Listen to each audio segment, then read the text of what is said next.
seluruh prajurit yang sedang melaksanakan pencarian dan pertolongan KRI Nanggala 402 di Laut Bali.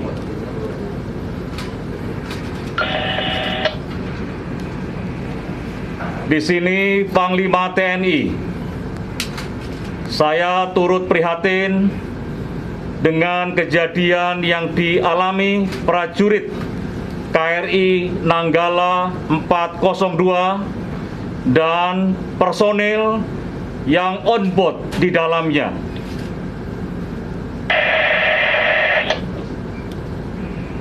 Kita akan terus melaksanakan pencarian dan pertolongan serta mengerahkan segenap kemampuan untuk membawa pulang kembali saudara-saudara kita prajurit KRI Nanggala 402 kepada keluarga mereka.